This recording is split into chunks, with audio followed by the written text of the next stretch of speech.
नमस्कार, अस्सलाम वालेकुम, सत श्री अकाल। मैं हूं आपका दोस्त, आपका मित्र, आपका साथी मोहम्मद अख्तर हुसैन। आज बड़ी दुख है, बड़ी पीड़ा है, बड़ी तकलीफ़ के साथ आपके सामने आया हूं। और आने का मुख्य रीज़न ये है कि आज कोरोना काल चल रहा है। पूरे भारत में कोरोना के मरीजों के साथ दुर्व्यवहार हो रहा है। उनको सही सुविधा, सही इलाज और सही ट्रीटमेंट नहीं मिल रहा है। हर तरफ से कोरोना मरीजों के साथ जो है ऐसा सलूक हो रहा है जिसे देखकर दिल भर आ रहा है, आंखें भर आ रही है। ऐसा लग रहा है कि आखिर क्या किया जाए जिससे उनका इलाज बेहतर हो सके। मैं आपको एक बात बताना चाहूँगा। हम जिस प्रदेश में रहते हैं उसका नाम उत्तर प्रदेश है। यहाँ के मुख्यमंत्री माननीय योगी आदित्यनाथ जी। कुछ खास चीज़ें मैं आपके सामने आज शेयर करने जा रहा हूँ। कुछ खास चीज़ें मैं आपको बताने जा रहा हूँ। दोस्तों, झांसी के पास एक जगह है जिसका नाम है ललितपुर। ललितपुर में कम से कम सैकड़ों की तादाद में वहाँ कोरोना मरीज हैं जो पॉजिटिव हैं, जो बेचारे परेशान हैं। लेकिन अफसोस की बात यह है मेरे दोस्तों, उनकी आवाज़ सुन के आपकी आंखें भर आएंगी। आपको लगेगा कि हम उनकी कैसे मदद करें। लेकिन कोरोना पीड़ित लोगों की मदद वहाँ के हॉस्पिटल के लोग नहीं कर रहे हैं। वो 2 दिनों से चिल्ला रहे हैं कि हमें पानी चाहिए, हमें प्यास लगा है। वहाँ बूढ़े हैं, बच्चे हैं, जवान हैं, औरतें हैं, लेकिन कोई भी आदमी उनकी आवाज़ नहीं सुन रहा। मुझे बड़ा अफसोस हो रहा है, बड़ा दुख हो रहा है। लेकिन मैं चाहता हूं कि उनकी आवाज़ में उनके दर्द आप खुद सुने, उसके बाद हम आपको जानकारी देंगे। इस समय मौजूद है तालबेड़ के अलमान अस्पताल में, जहां पर कोरोना संक्रमण मरीजों को रोका गया। यहां पर लगभग 70 से 60 मरीज हैं। ये देखिए आप, सारे बच्चे इनमें बहुत छोटे छोटे हैं। कल से इन्हें पानी पीने को नहीं मिला है, वाटर कूलर बंद है।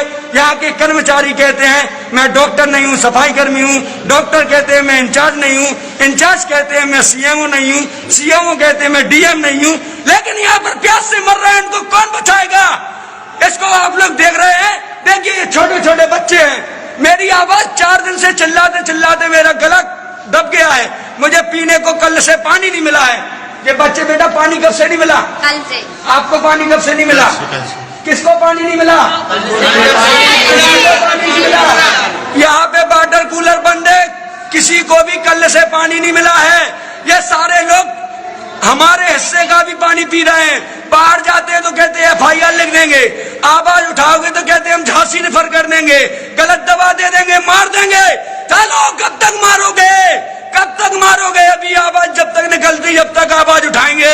डीएम साहब से 5 बार शिकायत और सीएमओ साहब से पल शिकायत कर रहे हैं, लेकिन फिर भी ये बच्चे छोटे छोटे प्यास से बिलख रहे हैं।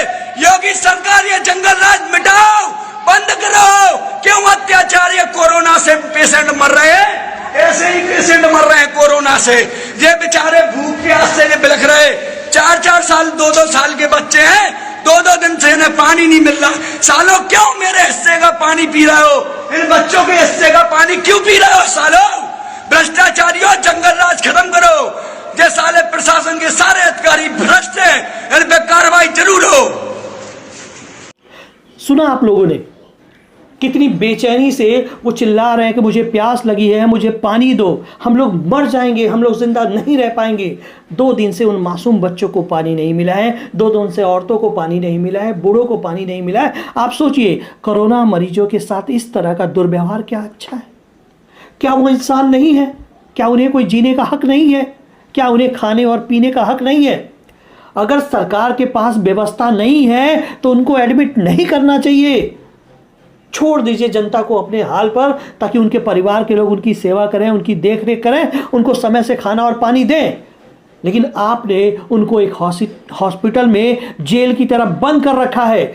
कुत्तों की तरह उनके सामने खाना फेंका जाता है, कुत्तों की तरह उनको चाय दिया जाता है। भूखे प्यासे वो चिल्लाते हैं तो ना सीएमओ तक आवाज़ पहुंचती है, ना जिलाधिकारी तक आवाज़ पहुंचती है। यहाँ तक कि डॉक्टर, नर्सेज, वार्ड बॉय भी अनदेखी करते हैं और वो बेचारे तड़पते रहते हैं। ये वीडियो देख करके मेरा गला भरा है, मेरी आंखें भर आई हैं। और एक बात मैं आप लोगों से बता दूँ, आज तो दिल ऐसा कर रहा है कि अगर कोई ऐसी धारा होती, कोई ऐसा कानून होता तो इन लोगों के खिलाफ उचित कार्रवाई करवाते, क्योंकि कोरोना मरीजों की मौत के जिम्मेदार ये लोग हैं। एक और बात मैं आप लोगों को बताना चाहूंगा। एक ऐसी घटना, एक ऐसी दर्द भरी घटना जिसे सुनकर आपके रोंगटे खड़े हो जाएंगे। वो भी भारत के उस संस्थान की घटना जिसे बहुत नाम जो है, जिसका नाम बड़े सम्मान के साथ, बड़ी इज्जत के साथ लिया जाता है, बीएचयू। बीएचयू में एक माँ अपने बच्चे को लेके एडमिट है जो कोरोना पीड़ित हो गया है, पॉजिटिव हो गया है। लेकिन उस माँ की दर्द भरी दास्तान सुनकर आपका कलेजा फट जाएगा। वो मीडिया के सामने, आम लोगों के सामने चिल्ला के कह रही है कि किसी तरह से मेरे बेटे को यहाँ से निकाल दिया जाए, कहीं मेरा बेटा हमेशा के लिए मुझसे दूर ना हो जाए। आप उनकी वीडियो देखिए। क्या मुलाकात हुई?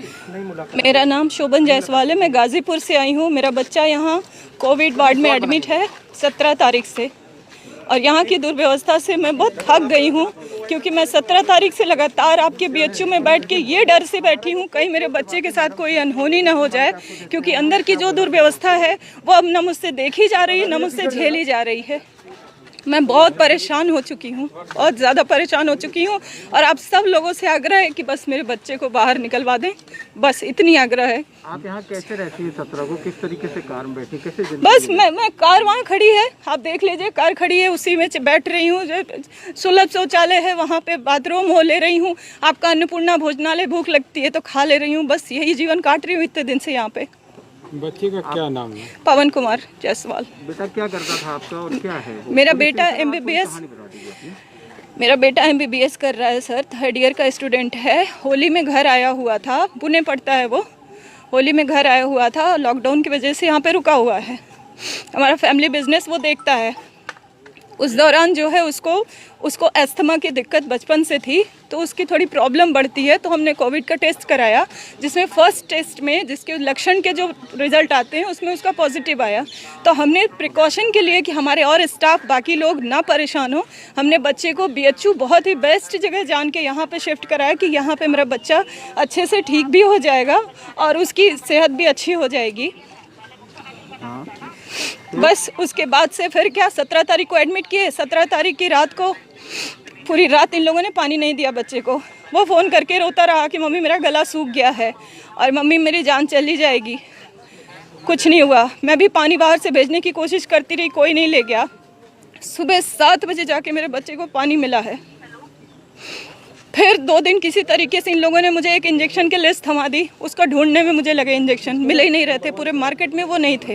इन्होंने कहा उमंग पे मिलेंगे, उमंग वाले ने मना कर दिया, और लास्ट में कुछ सोर्सेज लगा के हमें उमंग से जाके वो इंजेक्शन मिले, जो कि 4-4.5 हज़ार के आसपास मुझे एक इंजेक्शन मिला। वो भी हमने ले आके दे दिया, क्योंकि भैया आपका भी बच्चा होगा तो आप भी यही करेंगे। उसके बाद 22 तारीख की रात को वो फिर फ़ोन करता है कि मेरी जान निकल रही है, मेरी सांस फूल रही है, क्योंकि कोई पेशेंट बेड पे पॉटी कर दिया है और कोई भी क्लीन नहीं कर रहा है।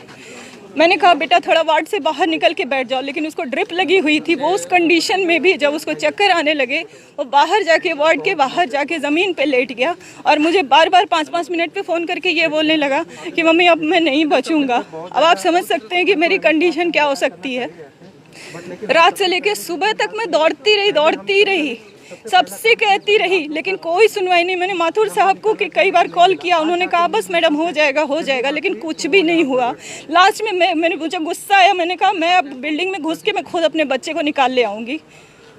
तो अभी कहाँ पर है वो? एडमिट कहाँ है? अभी वही है सर। किस जगह पर? मतलब बीएचयू के किस फ्लोर? कोविड वार्ड जो नई बिल्डिंग है उसमें 4th फ्लोर पे बेड नंबर 36 पे मेरा बच्चा है। अच्छा, तो आपने तमाम आप लोगों ने एक माँ जो है एक मारुति कार में जो है वो दिन बिता रही है, वक्त बिता रही है, वहाँ पे वो लेट रही है, बैठ रही है, उठ रही है। अपने बेटे की चिंता उसको सता रही है, क्योंकि हॉस्पिटल से उसका बेटा फ़ोन करता है कि माँ बहुत प्यास लगी है, मुझे पानी नहीं दिया जा रहा है, मुझे पानी नहीं ला के कोई दे रहा है। और यहाँ तक कि एक दिन उसने फ़ोन किया, उसने कहा माँ मैं सांस नहीं ले पा रहा हूँ, मेरा दम घुट रहा है, मैं मर जाऊँगा माँ, क्योंकि यहाँ पे एक बेड पर एक मरीज़ ने पॉटी कर दी है, उसको कोई साफ़ नहीं कर रहा है। उस माँ ने कहा कि बेटा तुम थोड़ी देर के लिए बाहर निकल जाओ। उसके हाथ में ड्रिप लगी हुई थी, लेकिन फिर भी वो ड्रिप को लेकर बाहर निकला और वहाँ बैठा वो रोने लगा, अपनी माँ से गुहार करने लगा कि माँ शायद मैं बच नहीं पाऊँगा, मैं ज़िंदा नहीं रह पाऊँगा, मुझे यहाँ से निकाल लो। वो माँ आज मीडिया के सामने खुल के ये गुहार लगा रही है, ये कह रही है कि किसी तरीके से मेरे बच्चे को वहाँ से बाहर निकालिए। ये शोभन जायसवाल हैं जो जौनपुर की रहने वाली हैं। वो ये सोच के बीएचयू आई थी कि भारत के उच्च संस्थानों में से बीएचयू एक है, यहाँ मेरे बेटे का इलाज बेहतर तरीके से होगा, अच्छे तरीके से होगा। लेकिन अफसोस की बात, अफसोस की बात, बीएचयू जैसे हॉस्पिटल में अगर वहां कोरोना मरीजों के साथ इस तरह से बर्ताव हो रहा है, इस तरह से उनको सताया जा रहा है, इस तरह से एक एक बूंद पानी के लिए तड़पाया जा रहा है, तो मुझे नहीं लगता कि उत्तर प्रदेश के और किसी संस्थान में बेहतर इलाज हो सकता है। मैं आपको बताना चाहूँगा कि प्रयागराज का एक मरीज जो है वो हॉस्पिटल से गायब हो गया था। 24 घंटे बाद कुछ दूरी पर उसका लाश मिली। मैं आप सब लोगों से पूछना चाहता हूं, तमाम उत्तर प्रदेश के भारत के लोगों से पूछना चाहता हूं कि क्या इस तरीके से कोरोना मरीजों का इलाज होता है? क्या इस तरीके से एक एक बूंद पानी के लिए उनको तरसाया जाता है? क्या इस तरीके से जो है उनको मरने के लिए छोड़ दिया जाता है कोरोना वार्ड में जाने के बाद? जिन्हें हम कोरोना वॉरियर कहते हैं, जिनके ऊपर फूलों की वर्षा करके सम्मान करते हैं, जिनकी हम इज्जत करते हैं, वो हमारे मरीजों को छूना तक नहीं चाहते, वो हमारे मरीजों को पानी, खाना, दाना तक देना नहीं चाहते। आखिर बताइए, सरकार कोरोना मरीजों को हॉस्पिटल क्यों ले जा रही है? ना गार्जियन से मिलने दे रही है, ना बात करने दे रही है, ना ही उनको देखने दे रही है। गार्जियन तड़प रहा है कि मेरा बच्चा, मेरा बेटा, मेरा भाई किस हाल में होगा। मैं आप सभी लोगों को बताना चाहूंगा कि उत्तर प्रदेश में कोरोना के मामले में उत्तर प्रदेश सरकार की बहुत बड़ी लापरवाही है। हर हॉस्पिटल में जो है कोरोना मरीजों के साथ दुर्व्यवहार हो रहा है, कोरोना मरीजों को सताया जा रहा है, उनको पानी नहीं दिया जा रहा है, उनको खाना नहीं दिया जा रहा है, उनकी तड़प कोई नहीं सुन रहा है। मुझे अफसोस इस बात का है कि मुख्यमंत्री योगी आदित्यनाथ दम भरते हैं कि सबसे बेहतर और सबसे अच्छा इलाज हम उत्तर प्रदेश में कर रहे हैं और उत्तर प्रदेश में मरीजों की संख्या कम है। मुझे अफसोस इस बात का है कि माननीय योगी आदित्यनाथ जी यहाँ पे टेस्ट भी कम करवा रहे हैं, इसलिए मरीज कम निकल रहे हैं। जो मृतक हो रहे हैं उनमें से बहुत सारे मृतकों की मौत के आंकड़े छुपाए जा रहे हैं, बताए नहीं जा रहे हैं। जहां हॉस्पिटलों में पानी नहीं दिया जाता है, जहां खाना नहीं दिया जाता है, जहां मरीजों के साथ जानवरों जैसा बर्ताव होता है, वो उत्तर प्रदेश है। इस उत्तर प्रदेश में योगी आदित्यनाथ जी मुख्यमंत्री है। मुझे लगता है कि कहीं भी अगर कोविड पेशेंट है, कहीं भी कोविड से परेशान लोग हैं, अगर वो आवाज उठाते हैं कि उनको पानी नहीं मिल रहा है, उनको खाना नहीं मिल रहा है, उनको समय से इलाज नहीं मिल रहा है, तो हम सभी उत्तर प्रदेश वासियों की जिम्मेदारी है, सभी भारतवासियों की जिम्मेदारी है, ऐसी सरकार की आलोचना करें, ऐसी सरकार को आईना दिखाने का काम करें और ऐसी सरकार का बहिष्कार करें जो लोगों को मरने के लिए हॉस्पिटल में छोड़ देती है, इलाज के नाम पर ठगी करती है, धोखा करती है और उनका इलाज नहीं करती। एक एक बूंद पानी के लिए लोग तरस जाते हैं। मैं आप सभी लोगों से हाथ जोड़ के एक विनती करना चाहता हूं, यह सरकार पूरी तरह से फेल है। इसके पास कोई जरिया नहीं है आपके इलाज का, कोई भी माध्यम नहीं है आपके इलाज का।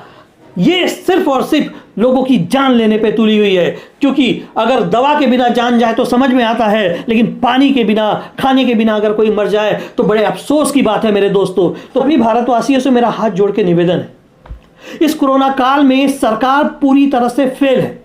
सरकार पे भरोसा करना अपने पैर पे कुल्हाड़ी मारने के बराबर है। मैं आप लोगों से गुजारिश करना चाहूंगा, आप सभी लोग जो है सोशल डिस्टेंसिंग का पालन करें। आप सभी लोग जो है चेहरे पे मास्क लगाएं, हाथों में सैनिटाइजर का प्रयोग करें। उसके साथ साथ आप कोशिश करें कि बहुत आवश्यकता पड़ने पे ही आप घर से बाहर निकलें, घर से बाहर जाएं, कोई सामान खरीदें, लेकिन पूरी सेफ्टी और सुरक्षा के साथ। क्योंकि अगर आपने अपनी सेफ्टी और सुरक्षा नहीं की तो ये उत्तर प्रदेश है, यहाँ के मुख्यमंत्री योगी आदित्यनाथ हैं, यहाँ सुरक्षा की कोई जिम्मेदारी नहीं है। यहाँ हॉस्पिटल में एडमिट लोगों को पानी नहीं दिया जाता है, खाना नहीं दिया जाता है, वहाँ की गंदगी को साफ नहीं किया जाता है। इससे ज़्यादा मैं आपको क्या बता सकता हूँ।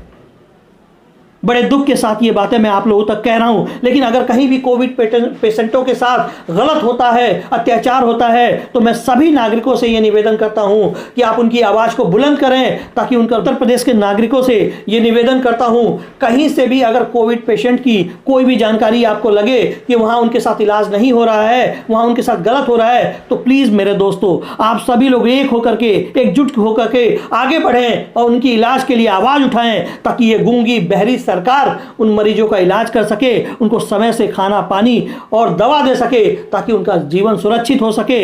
अखिल भारतीय एनजीओ महामंच सच्ची और अच्छी खबरें पहुंचाने की कोशिश करती है। दोस्तों, आप हमारे चैनल को सब्सक्राइब करें, हमारे चैनल को लाइक करें और कमेंट करें कि हमारी खबरें आपको कैसी लगती हैं। अखिल भारतीय एनजीओ महामंच के साथ मोहम्मद अख्तर हुसैन, एक भारत नेक भारत। जय हिंद, जय भारत।